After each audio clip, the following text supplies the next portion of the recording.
Hey guys, how's it going? Hope you're doing well. My name is Crown, and today I'm going to read you some very interesting stories that I hope that you're gonna love. And now, without further ado, let's go!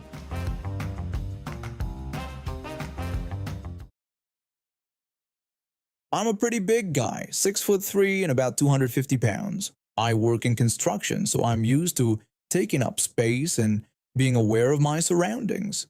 My daughter just started her first year at college upstate, and we'd worked out this routine where I'd meet her at Penn Station whenever she came home for visits. The train station can be absolutely chaotic, especially during rush hours, but I'd found this sweet spot in the main hall where it's usually easier to spot each other. My daughter had texted me that her train was running about 15 minutes late, so I was just standing there waiting, checking my phone for updates. I had my overnight bag and my work bag on the floor next to me. Nothing fancy, just the usual stuff. I always try to be considerate in public spaces. My mom taught me that just because you're big doesn't mean you get to be inconsiderate to others. So there I was, standing in what I thought was a pretty reasonable spot, when I noticed this woman walking toward me. She was maybe in her 30s, dressed in business attire, pulling one of those small-wheeled suitcases behind her and holding the hand of a little boy who looked like he was maybe 5 or 6 years old. At first, I didn't think much of it. Penn Station is busy, people walk in all directions. But when she got closer, I realized she was walking directly toward me. Not near me, not in my general direction, directly at me. I looked around and noticed something weird. The station was unusually empty for a Thursday afternoon. I mean, there was still foot traffic, but nothing like the usual wall-to-wall people you'd expect. The area around me was particularly wide open, probably 25 feet of completely empty space to my left and at least 40 feet of open space to my right. I kept watching her approach, thinking surely she'd veer off in one direction or another, but no, she kept coming straight at me like I was some kind of beacon. The little boy seemed to be trying to pull her in a different direction, but she kept her course. Finally, she got right up to me, and I mean right up to me, maybe 2 feet away, and stopped. She looked up at me with this annoyed expression and demanded that I move out of her way so she could pass through. I was honestly confused. I looked around again at all the empty space surrounding us. I asked her why she couldn't just walk around me when there was plenty of room on either side in the entire train hall. She didn't say anything back. She just made this disgusted snorting sound, like I had personally offended her by existing in that space. Then she took exactly half a step to my right, barely moved at all, and deliberately dragged her little wheeled suitcase directly over my foot. Now it didn't hurt. I was wearing my work boots, so her little bag wasn't going to damage anything. But here's the thing. The bag clearly hit my foot hard enough that it almost tipped over. She had to steady it when she kept walking. There was no way she didn't know exactly what she had done. The little boy looked back at me with this apologetic expression, like he was embarrassed by what his mom had just done. I felt bad for the kid more than anything else. I called out to her, asking if she was really going to act that way in front of her son. But she just kept walking like nothing had happened, pulling the boy along behind her. I stood there for a minute, honestly just stunned. I've lived in the city for 15 years, and I've seen plenty of rude behavior, but this was something else entirely. This woman had deliberately chosen the most confrontational path possible when she literally had dozens of other options that would have been easier for everyone. What really got me was the entitlement of it all. She could have walked around me in either direction without adding more than 2 seconds to her journey. Instead, she decided that I should move for her, and when I didn't immediately comply, she made sure to make physical contact just to prove some kind of point. My daughter showed up about 10 minutes later, and I told her what had happened. She just shook her head and said that some people think the world revolves around them. Smart kid. But the story doesn't end there. When we were walking toward the exit, I spotted the same woman at the information desk, clearly agitated and talking loudly to the poor employee behind the counter. She was complaining loudly that she had been waiting for 20 minutes and demanding to know where someone who could actually help her was. The employee patiently told her that the next train to her destination wouldn't leave for another 2 hours. and that there was nothing anyone could do about the schedule. The woman got even more upset and said that she didn't care about their schedule. She insisted that she needed to get there immediately and called the whole situation completely unacceptable. The little boy was sitting on her suitcase, the same one she dragged over my foot, looking tired and embarrassed while his mom continued her meltdown. That's when I realized what had probably happened. She was rushing to catch a train, saw me standing there, and decided I was somehow responsible for slowing her down. Except it turns out she was already too late anyway. My daughter and I walked past them toward our exit and I smiled a little. So this happened a few years back when I was working part-time at the local library while finishing my degree in literature. I was quiet and preferred books to parties. My co-workers would joke that I was probably the most boring 20-something they'd ever met. And honestly, they weren't wrong about my outward appearance. I had this roommate who was the complete opposite of me. She was loud, outgoing, and absolutely obsessed with horror movies. Not just any horror movies though, she was one of those people who thought they were the ultimate authority on what made someone a real horror fan. Her boyfriend was exactly the same way, maybe even worse. They'd spend hours discussing the cinematography of obscure slasher films and debating whether certain directors were sellouts for going mainstream. The thing is, I do love horror movies, but my taste runs more toward the comedic side. I'm talking about films like Shaun of the Dead, What We Do in the Shadows, and pretty much anything that blends scares with genuine laughs. But according to my roommate, that didn't count as real horror appreciation. It all started one evening when I came home from my shift at the library. I was tired, just wanting to heat up some leftover pizza and maybe watch something mindless on Netflix. But my roommate and her boyfriend were camped out in our living room, surrounded by DVD cases and having what sounded like a very serious discussion about Rob Zombie's filmography. When my roommate saw me walk in, she asked me what my favorite scary film was. I told her it was probably something like Tucker and Dale vs. Evil, or maybe Young Frankenstein if classic monster comedies counted. Her boyfriend scoffed, like I just told him my favorite food was cardboard.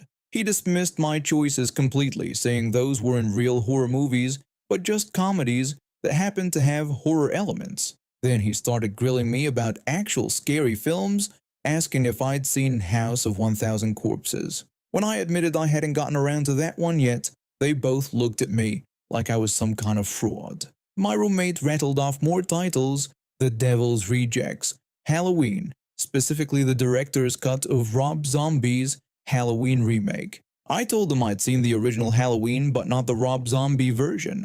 They exchanged this look like they'd just discovered I was living some kind of lie. She demanded to know how I could call myself a horror fan without having seen any of the modern classics. She listed off Saw, Hostel, The Hills Have Eyes remake.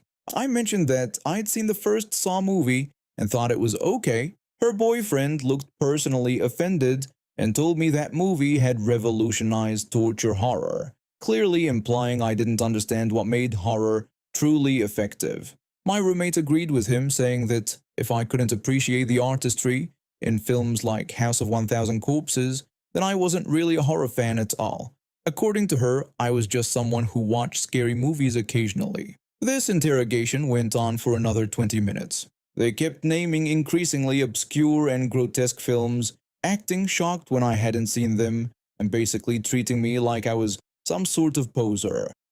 The whole time I just stood there holding my sad little container of leftover pizza, nodding politely while they explained why my taste in movies was apparently garbage. But here's the thing about quiet librarians: we tend to have hidden depths. And my particular hidden depth was an absolute obsession with one of the most disturbing, bizarre, and genuinely unsettling horror films ever made. A film that most people can't even finish watching. I suggested they come over that weekend for a movie night so I could show them one of my actual favorite horror films. My roommate seemed interested and asked what it was. I told her it was called Tusk, made by Kevin Smith in 2014 and starring Justin Long.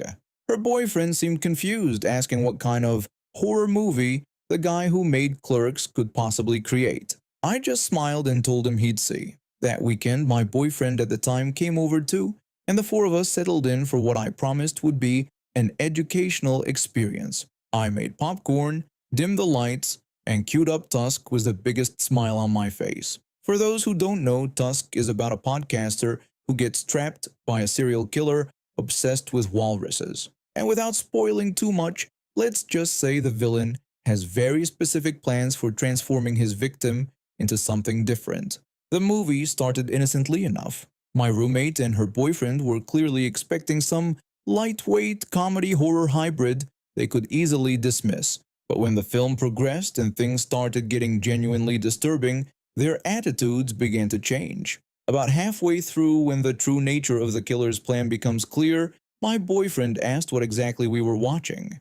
I cheerfully told him to just wait because it got so much better. Both boyfriends had to leave the room at that point. They claimed they needed drinks from the kitchen, but I could hear them out there having hushed conversations about whether we should switch to something else. My roommate commented that this was really messed up and genuinely disturbing. I agreed enthusiastically, telling her how amazing it was and how incredible the practical effects were. She kept staring at me like she'd never seen me before. Here I was, the quiet librarian who alphabetized her books for fun, absolutely delighting in one of the most psychologically disturbing films ever made.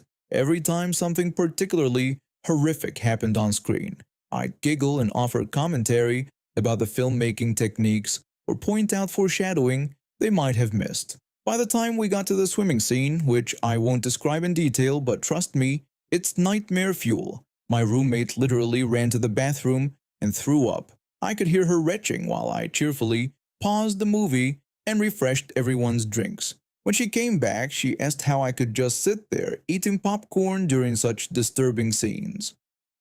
I told her I didn't understand her concern since this was the good part where the transformation was almost complete. Her boyfriend had gone completely pale and kept checking his phone like he was looking for an excuse to leave. He muttered that this wasn't horror, but just sick content. I responded by asking if he didn't appreciate films that pushed boundaries, since this was definitely pushing boundaries. When the movie finally ended, the room was dead silent except for the sound of my roommate still occasionally dry heaving in the bathroom. I bounced up cheerfully and ejected the DVD. I asked what they thought and if they found it pretty great. I also mentioned there was a sequel called Yoga Hosers that was more comedy focused if they wanted to cleanse their palate. Both guys immediately declined and said they needed to get going. My roommate emerged from the bathroom looking like she'd seen actual ghosts. She told me that was the most disturbing thing she'd ever watched in her life. I thanked her and said I took that as a huge compliment. She didn't speak to me for 3 days after that. When she finally did start talking to me again, she never once brought up horror movies.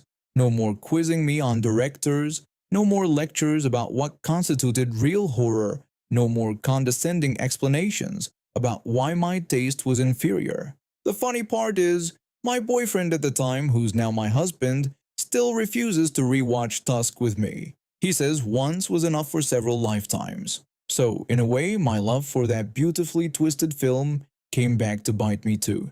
But it was totally worth it to see her face when she realized that sometimes the quietest people have the darkest sense of humor. She moved out a few months later to live with her boyfriend, and while we stayed on decent terms, she never again assumed that being soft-spoken meant I couldn't handle extreme content. And yes, I still think Tusk is hilarious.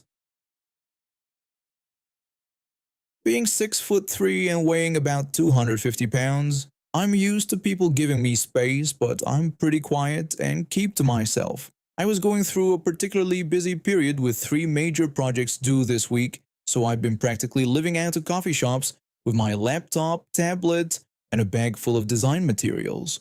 Yesterday started like any other workday. I set up at my usual spot in the corner of this local cafe, spread out my stuff on the table, and got into my workflow. My laptop was open, my tablet was connected as a second screen, and I had my bag on the chair next to me with all my cables, portable hard drives, and sketch pads.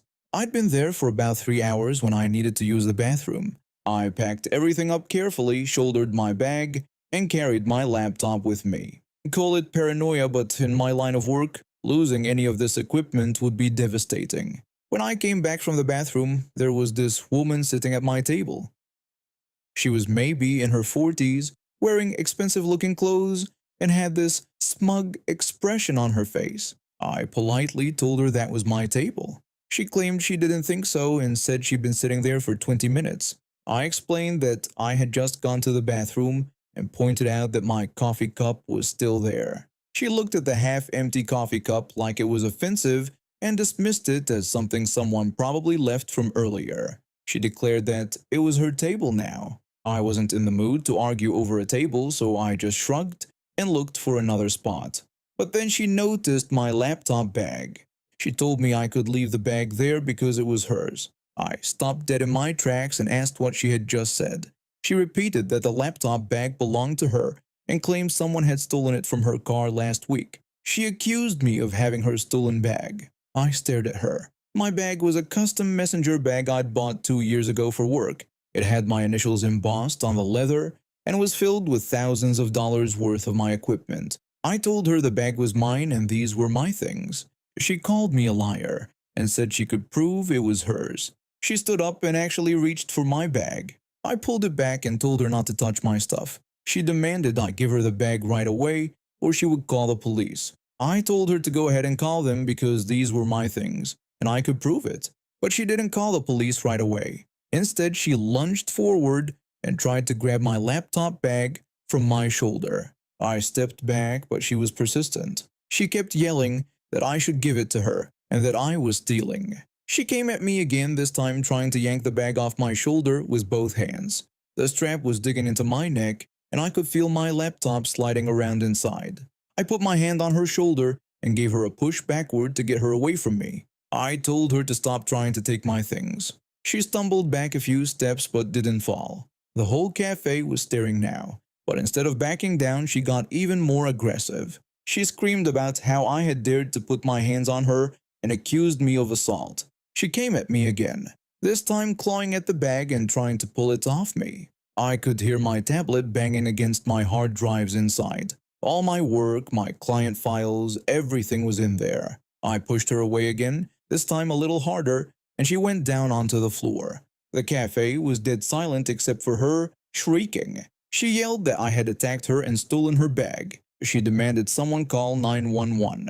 A barista was already on the phone with the police. I just stood there holding my bag, trying to process what had just happened. I told everyone I didn't steal anything and that this was my equipment. She called me a liar and said she was going to have me arrested. She got back up and tried to come at me a third time. At this point, I was getting genuinely concerned she might damage my equipment or hurt herself in the process. When she reached for my bag again, I gave her another push and down she went again. She screamed that was it and demanded I be arrested for assault and theft. The police arrived about 10 minutes later. There were 2 officers and they immediately separated us. The first officer asked what was going on. She immediately told him I had stolen her laptop bag and then attacked her when she tried to get it back. She demanded I be arrested right away. The second officer asked me if the bag was mine. I said it was and explained that she had been trying to take it from me while claiming it was hers. The first officer asked her if she could prove the bag belonged to her. She said of course she could and described it as a black leather messenger bag with a laptop in it. The officer looked unimpressed by her generic description. The second officer asked me if I could prove it was mine. I opened the bag and showed them my laptop with my name on the desktop background. Then I pulled out my tablet, which had my portfolio open. I showed them the custom embossing with my initials on the bag itself. I even had receipts in my email for most of the equipment. The first officer told her that I had my initials on the bag and my name on all the equipment inside. He asked her to show any proof of ownership. She stammered that the receipt was at home. The second officer asked what the laptop password was. She couldn't answer. She couldn't describe any of the specific equipment inside. She couldn't explain why my initials would be on her bag. The first officer told her it was pretty clear this wasn't her property. She insisted that I had pushed her and assaulted her. She demanded they arrest me. The second officer asked me if I had pushed the woman. I explained that she kept trying to take my bag from me was pulling on it and could have damaged my equipment. I told them I pushed her away to protect my property. The officers talked to several witnesses, including the barista who saw the whole thing. Everyone said that she had approached me and tried to take my bag first. The first officer told her that attempting to take someone else's property was theft and that making false claims to police was filing a false report. She said this was ridiculous and insisted she was the victim. The second officer asked me if I wanted to press charges for attempted theft and filing a false police report. I looked at this woman who had just tried to steal thousands of dollars worth of my equipment and then lied to police about it. She had wasted everyone's time, caused a scene, and could have damaged my work. I told them yes, I wanted to press charges. She said she made an honest mistake. The first officer told her she was under arrest for attempted theft and filing a false police report. When they handcuffed her, she was still protesting her innocence and demanding they arrest me instead. The irony wasn't lost on me that she had threatened to call the police on me and they ended up arresting her. I gave my statement, collected my things, and watched as they put her in the back of the patrol car. The barista even gave me a free coffee for the trouble. I'm a huge fan of Yu-Gi-Oh since I was 12 years old.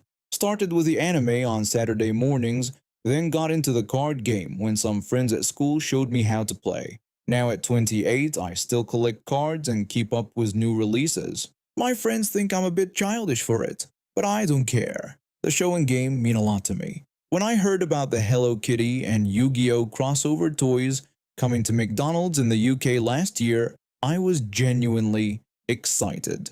It was the first time since I was a kid that I actually wanted to get a Happy Meal toy. The idea of Hello Kitty characters dressed as iconic Yu-Gi-Oh monsters was brilliant to me, especially since both franchises are Japanese.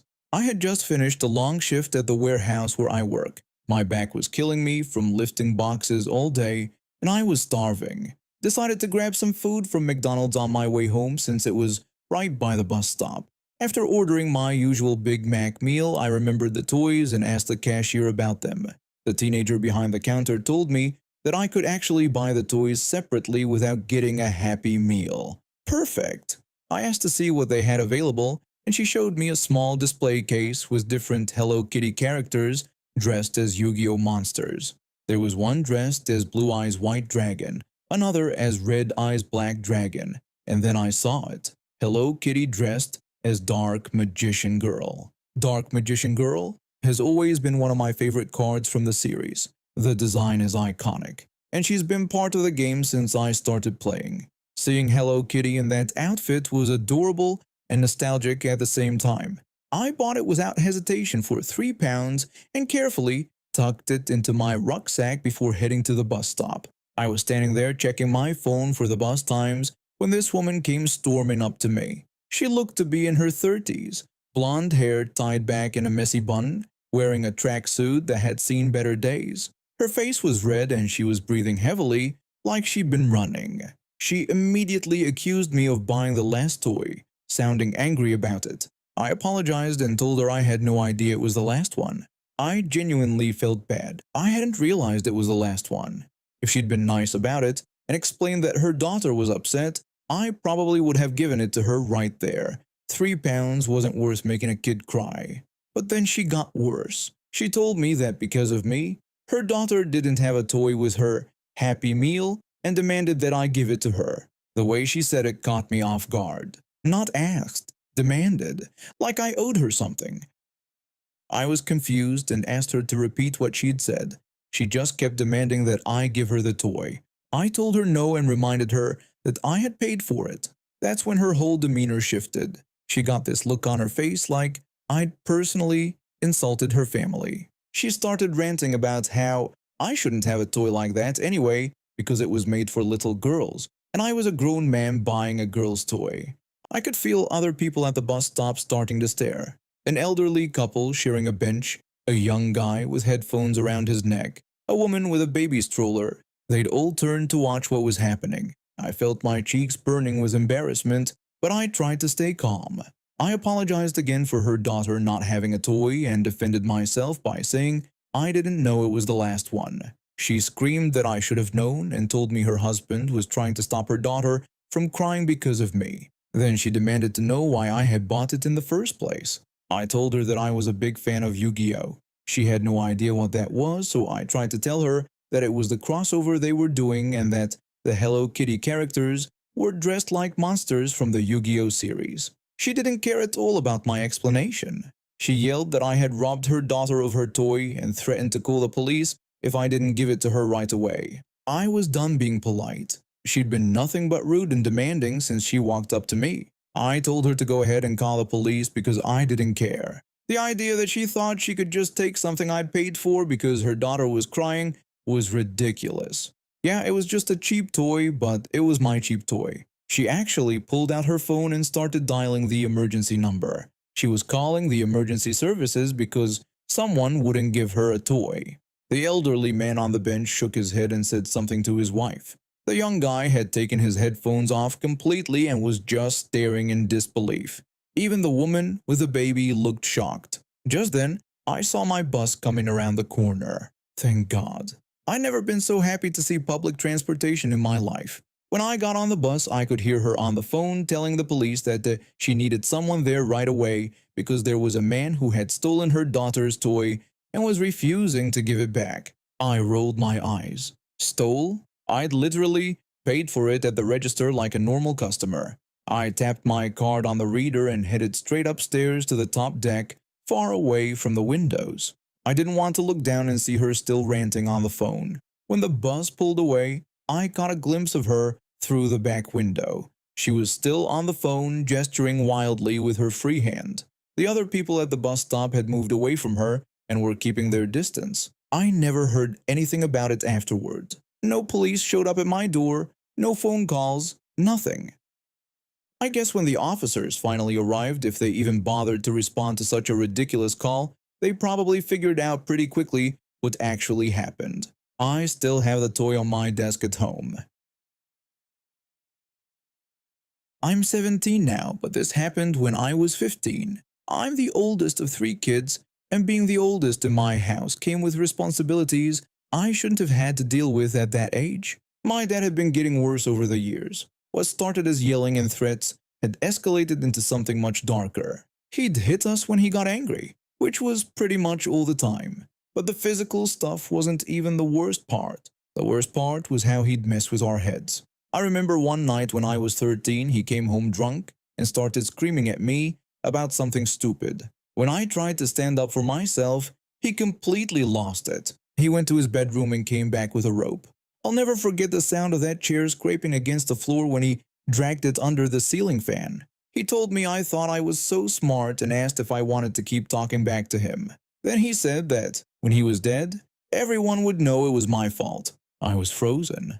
I'd never seen him like this before. He tied the rope to the fan and made a noose while screaming at me about how I was ruining his life and how everyone would blame me after he was gone.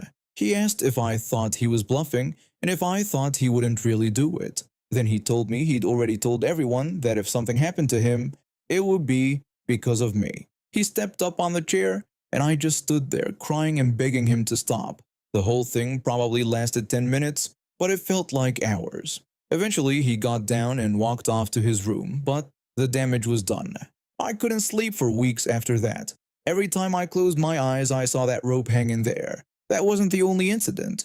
He threatened to hurt us, hurt our mom, or hurt himself whenever he wanted us to do something. He was cheating on my mom with some woman from work.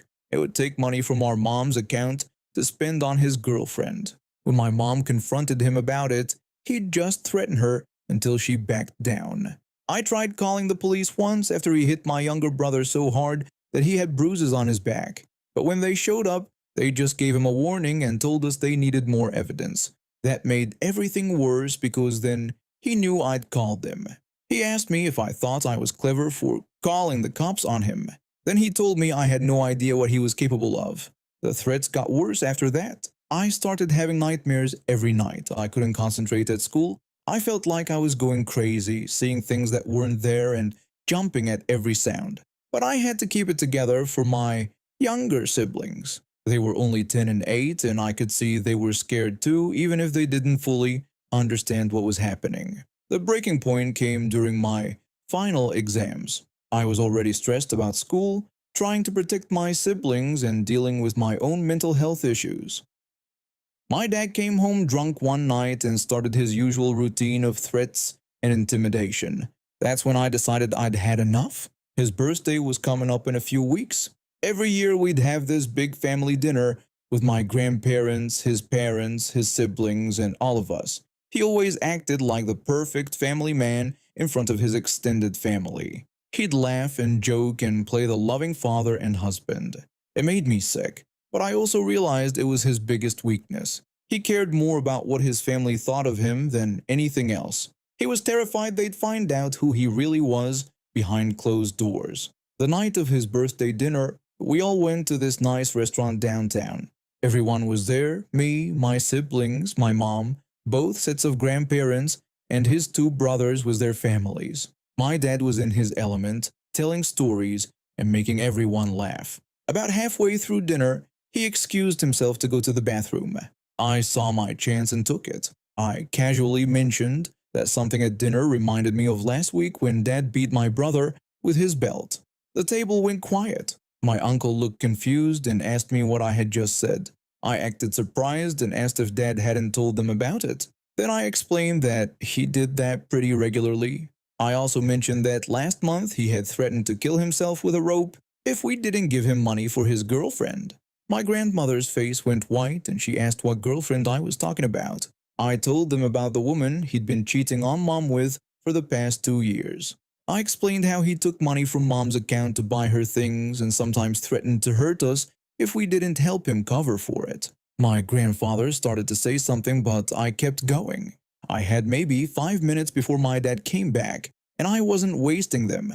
I told them about the time he said that if he ever killed himself, he'd make sure everyone blamed me for it. I described how he had even practiced with a noose in front of me when I was 13 and claimed he'd already told people it would be my fault. The whole table was staring at me now. My dad's mom had tears running down her face. His brothers looked like they wanted to throw up. My other uncle asked if I was being serious. I told him I was completely serious and suggested they ask Mom if they didn't believe me. I told them to ask her about the bruises on my brother's back from last week and about the time Dad threatened to kill her if she left him. I could see my dad walking back from the bathroom across the restaurant. I had maybe 30 seconds left. I quickly explained that he acted nice in front of them, but the second they left, he turned into a complete monster. I told them we were all terrified of him. My dad sat down just when I finished talking. The silence at the table was deafening. Everyone was staring at their plates or their drinks. Nobody knew what to say. He asked what was wrong and if someone had died while he was gone. Nobody answered. My grandmother was still crying quietly. My grandfather wouldn't even look at him. The rest of dinner was the most uncomfortable hour of my life, but it was worth it. My dad kept trying to make jokes and start conversations, but everyone just gave him short answers or ignored him completely. He knew something was wrong, but he couldn't figure out what. When we finally left the restaurant, my grandparents didn't even say goodbye to him. His brothers shook hands with him, but you could tell they didn't want to. We rode home in separate cars, and the tension was thick enough to cut with a knife. The second we got home, my dad cornered me. He demanded to know what I had said to them and what I had told his family. I told him I had told them the truth and explained exactly who he was. He raised his hand like he was going to hit me, but then he stopped. I think he realized that if he hurt me now, it would just prove everything I'd said. He told me I had no idea what I'd done and that I had just ruined everything. I told him that was good and maybe now he'd know how it felt. The next few days were rough. He barely spoke to any of us, which was actually a relief. But then his mom called. I could hear him on the phone trying to explain himself, making excuses, saying I was lying. But I could tell from his voice that it wasn't working. A week later, his brother showed up at our house unannounced. He sat my dad down and had a long conversation with him. I don't know exactly what was said, but my dad was different after that. Not good different, he was angrier and more resentful than ever. But he was also more careful. He knew his family was watching him now. His parents started calling more often and showing up without warning. His brothers would drop by randomly. My dad hated it, but he couldn't say anything because That would just make him look more suspicious. Watching him try to rebuild his reputation with his family was satisfying. He'd be extra nice to us whenever they were around, but you could see the anger in his eyes. He knew I'd outsmarted him, and there was nothing he could do about it. 3 years later, he still has to deal with the fallout from that dinner. His family never looked at him the same way again. Every family gathering is awkward. Every phone call is tense. He lost the respect of the people who mattered most to him, and it was all because he couldn't control his temper long enough to keep his mask on. And now we have reached the end of today's stories. Thank you for watching, and see you next time.